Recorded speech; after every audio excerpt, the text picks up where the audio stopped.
আজই 16 December SIR খসড়া তালিকা অনলাইনে ছাড়া হয়েছে। তো আপনারা কিভাবে দেখবেন? অনেকেই ভিডিও দেখেছেন, আপনাদের মাথায় আসছে না কিভাবে সঠিকটা কোনটি। তো সঠিকটা আজকে আমি দেখাবো। চলুন স্ক্রিনে যাওয়া যাক।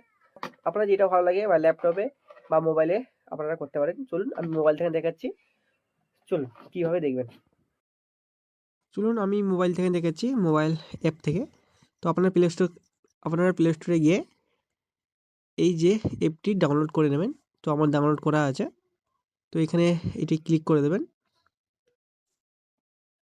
ক্লিক করার পরে তো এইখানে একটা অপশন দেখতে পাচ্ছ,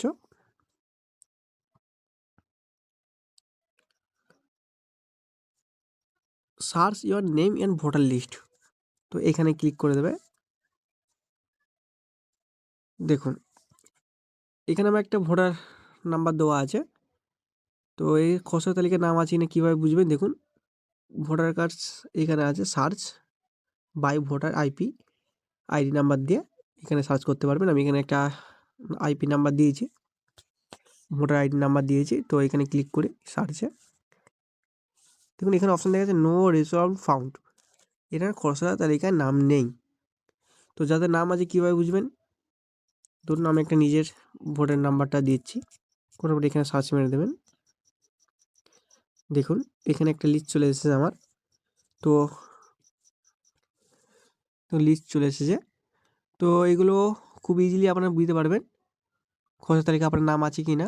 আর এটাও আগেও সার্চ করলে আমাদের এইসব রেজাল্ট বেরোতো, যার নাম খসড়া তালিকায় নাম আছে কি না আপনারা এইভাবে বুঝে যাবেন। তো একটা জিনিস আপনারা লক্ষ্য করবেন যে আপডেটটা হয়েছে কি না। আপডেট হলে আপনারা এখানে একটু উপরে তুলবেন স্ক্রল ডাউন করে। তো